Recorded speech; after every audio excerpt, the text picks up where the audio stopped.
Assalamualaikum warahmatullahi wabarakatuh. Sahabat-sahabat yang dirahmati Allah. Pada kesempatan ini, kami akan membacakan sekilas tentang biografi Al-Habib Ja'far bin Syaihon Assegaf Pasuruan. Simak selengkapnya berikut ini. Sebelum menyimak, jangan lupa untuk like, komen, dan subscribe untuk mendapatkan info, wawasan dan kisah-kisah keislaman lainnya. Sesungguhnya menyebut nama-nama orang soleh, menceritakan sejarah dan kehidupannya, membuat rahmat Allah turun. Mendengar kisah dan sejarah orang-orang soleh, menjadikan hati tenang, menambah rasa cinta kepada mereka. Berikut ini adalah petikan dari samudera yang luas, dari biografi, kepribadian, dan sejarah Sayyidina Imam Al-Habib Ja'far bin Syaihon Assegaf. Semoga Allah memberikan manfaat kepada kita di dunia dan akhirat. Amin amin ya robbal alamin. Beliau adalah Habib Ja'far, bin Syaihon, bin Ali, bin Hashim, bin Syekh, bin Muhammad, bin Hashim Assegaf. Dan nasabnya terus bersambung kepada Sayyidil Imam Ali bin Abi Tholib, dan Sayyidah Fatimatus Zahra Al-Batul, binti Rasulillah Shallallahu Alaihi Wasallam. Nasab yang begitu agung, bersambung kepada orang teragung di dunia dan akhirat. Habib Ja'far radhiyallahu anhu, dilahirkan pada bulan Dzul Hijjah, pada tahun 1298 Hijriah, di kota Ghurfah, Hadramaut. Habib Ja'far dididik oleh ayahnya, Habib Syaihon bin Ali bin Hashim Assegaf. Beliau juga belajar kepada ibunya yang solihah, Ruqayyah binti Muhammad Mankusi. Ketika menginjak tamyiz, Habib Ja'far mulai belajar Al-Quran. Dengan taufik dari Allah, beliau mampu menghatamkan Al-Quran dengan sangat baik. Beliau mengungguli teman-temannya, sebab kecerdasan dan kemampuan dalam memahami yang diberikan oleh Allah Subhanahu wa Ta'ala. Setelah itu, Habib Ja'far melanjutkan menuntut ilmu kepada para ulama-ulama di zamannya, baik di Hadramaut ataupun di Haramain, Mekah dan Madinah. Guru-guru beliau sangat banyak. Di antara guru beliau adalah ayahnya, Habib Syaihon Assegaf, Habib Al-Arif Billah Sayyiduna Idrus bin Umar Al-Habsyi, Habib Nuruddin Wabaraktul Muslimin, Sayyiduna Ali bin Muhammad Al-Habsyi, pengarang Maulid Simtuduror, Habib Al-Alamah Sayyiduna Ahmad bin Hasan Al-Atos, dan lain-lain, dari para ulama Hadramaut. Pada tahun 1319 Hijriah, Habib Ja'far berangkat ke Indonesia. Di Indonesia, beliau tidak menetap di satu tempat saja, namun, beliau berpindah-pindah dari satu tempat ke tempat yang lain. Setelah beberapa waktu di Indonesia, beliau berangkat ke Haramain, untuk melaksanakan haji, umroh, dan berziarah kepada datuk beliau, Sayyidina Muhammad Shallallahu Alaihi Wasallam. Beliau menetap di Mekah selama 8 tahun. Beliau menghafalkan Al-Quran di sana. Selain itu, beliau juga belajar kepada ulama-ulama Mekah, di antaranya adalah Al-Alamah, Habib Husain bin Muhammad Al-Habsyi dan Habib Muhammad bin Salim Asri. Keduanya adalah guru yang menyertai beliau menghafal Al-Quran, ketika ada firasat akan kepintaran dan kecerdasan Habib Ja'far bin Syaihon Assegaf. Kemudian, Habib Ja'far menemani Habib Husain Al-Habsyi ke Madinah Al-Munawwarah untuk berziarah kepada Rasulullah Shallallahu Alaihi Wasallam. Setelah itu, beliau pulang dan kembali ke kampung halamannya, yaitu Ghurfah, Hadramaut. Beliau menetap di Ghurfah selama 8 tahun.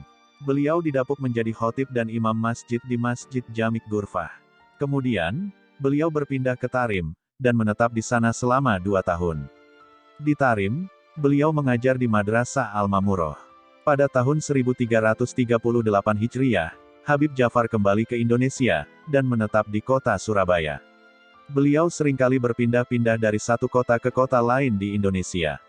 Terutama, ke daerah Bondowoso, pada waktu gurunya masih hidup, yaitu Al-Wali, Al-Habib Muhammad bin Ahmad Al-Muhdor. Kemudian beliau menetap di Pasuruan. Di rumahnya, beliau mengadakan majelis pembacaan hizib-hizib dan wirid. Masyarakat banyak mengikuti kegiatan beliau. Majelis beliau bermanfaat bagi masyarakat sekitarnya. Hal itu, membuat masyarakat mencintainya. Beliau menjadi tempat berlindung bagi para penduduk, dalam masalah-masalah dan kepentingan-kepentingan mereka. Beliau juga menjadi rujukan dalam masalah-masalah yang terjadi di tengah masyarakat. Habib Ja'far sangat tekun dalam beribadah, selalu berbuat baik, patuh kepada Tuhannya, dimanapun berada. Di antara ibadah yang paling utama dan sering dilakukan, adalah membaca Al-Quran. Hal ini, selaras dengan hadits Nabi Muhammad SAW, bahwa ibadah yang paling utama bagi umatku adalah membaca Al-Quran. Wirid tiap harinya adalah membaca Al-Quran. Adapun ibadah malamnya, adalah sebagaimana penjelasan dalam Al-Quran, termasuk dalam orang-orang yang sedikit tidurnya di waktu malam, dan beristighfar di waktu sahur. Ketika fajar telah terbit, Habib Ja'far sholat sunat fajar, kemudian membaca tasbih, istighfar, sebagaimana ajaran datuknya, Rasulullah Shallallahu Alaihi Wasallam. Yaitu, Subhanallah wa bihamdihi subhanallahil adim astagfirullah. Setiap 3 kali bacaan 1 kali nafas, sampai 100 kali bacaan. Kemudian beliau sholat subuh. Setelah sholat subuh, beliau membaca wirid-wirid dan qasidah sebagaimana ajaran salafus soleh. Beliau membaca la ilaha illallah al-malikul hakul mubin, 100 kali setelah sholat sunnah qobliyah duhur. Subhanallahil adim, 100 kali dengan siri. Beliau mengakhirkan sholat asar sampai waktu majelis rohah, sehingga menjadi satu majelis, mulai dari sholat asar sampai sholat isya. Waktu-waktu itu diisi dengan berbagai ibadah, seperti sholat, membaca Al-Quran, membaca hadis, membaca kitab-kitab tasawuf, zikir, dan bersolawat kepada Rasulullah Shallallahu Alaihi Wasallam. Semua ini dilakukan setiap hari. Khusus malam Jumat, ditambah pembacaan qasidah burdah dan mudoriyah. Semoga Allah memberikan taufiknya kepada kita, untuk bisa mengikuti beliau dan para salafus soleh. Amin amin ya robbal alamin. Beliau merupakan tanda-tanda kebesaran Allah dalam menghafal dan mendalami Al-Quran dengan sangat baik, sehingga sebagian ulama berkata, sesungguhnya Habib Ja'far ketika membaca Al-Quran, seakan-akan huruf itu keluar dari lisannya berjisim. Gurunya, Habib Muhammad bin Ahmad Al-Muhdor, ketika Habib Ja'far hadir, maka pasti beliau akan menyuruhnya untuk mengimami sholat. Beliau juga menamai Habib Ja'far dengan Al-Quran. Beliau berkata ketika Habib Ja'far datang, selamat datang Al-Quran dan Ahlul Quran. Penamaan Habib Ja'far dengan Al-Quran atau Ahlul Quran, memang sangat pantas, sebagaimana kisah pertemuan Habib Ja'far dengan Habib Alwi bin Ali Al-Habsyi. Suatu ketika, Al-Wali, Habib Alwi bin Ali Al-Habsyi sholat maghrib di belakang Habib Ja'far, ketika beliau berziarah kepada Habib Ja'far di bulan Dzulqa'dah pada tahun 1372 Hijriah. Habib Alwi bin Ali Al-Habsyi berkata, aku tidak bisa membaca Al-Fatihah karena hudur, disebabkan bacaan Habib Ja'far, sehingga aku taklid kepada pendapat yang tidak mewajibkan membaca Al-Fatihah bagi makmum dalam sholat jahar. Ini selaras dengan sebutan Habib Muhammad bin Ahmad Al-Muhdor. Sebagian orang soleh pernah bermimpi melihat Rasulullah Shallallahu Alaihi Wasallam dengan rupa Habib Ja'far. Di antaranya, Habib Abdul Qadir bin Ahmad bil Faqih. Ini merupakan isyarat bahwa beliau adalah khalifah Rasulullah Shallallahu Alaihi Wasallam. Semoga Allah memberikan manfaatnya kepada kita di dunia dan di akhirat. Habib Ja'far adalah pribadi yang sabar atas apa yang telah ditakdirkan oleh Allah Subhanahu wa Ta'ala. Selalu berusaha untuk menyembunyikan segala sesuatu yang menyakitkan baginya, sehingga tak pernah tampak mengeluh.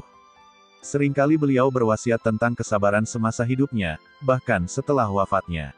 Putranya, Habib Abdullah, pernah melihat ayahnya, Habib Ja'far duduk di makamnya, dan berwasiat, hendaklah kamu sabar. Begitu juga, Al-Habib Soleh bin Muhsin Al-Hamid, pernah berkata, saya melihat pada malam Jumat, tanggal 13 Syawal, 4 bulan setelah wafatnya Habib Ja'far, kurang beberapa hari, saudara Salim bin Umar bin Syaihon Al-Habsyi.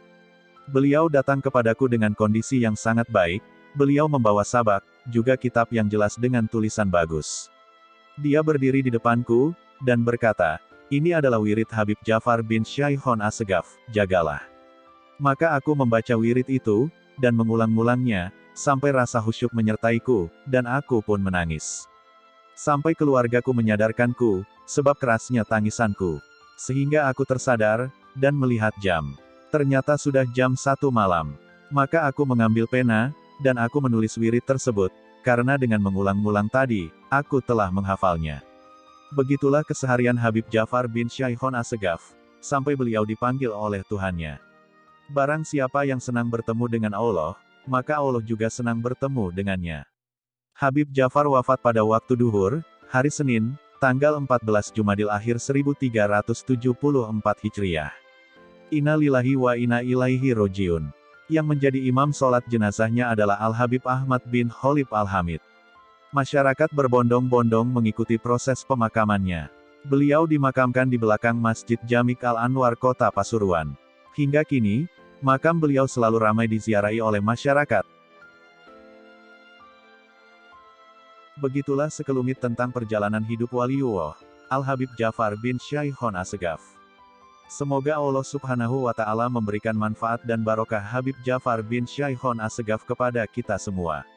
Dan semoga kita termasuk orang-orang yang mencintai para ulama, para kiai, para habaib dan wali-wali Allah, terutama Habib Ja'far bin Syaihon Assegaf, sehingga insya Allah nanti bisa dikumpulkan dengan mereka di surga Allah. Amin amin ya robbal alamin. Sekian untuk kisah kali ini, semoga bermanfaat. Wassalamualaikum warahmatullahi wabarakatuh.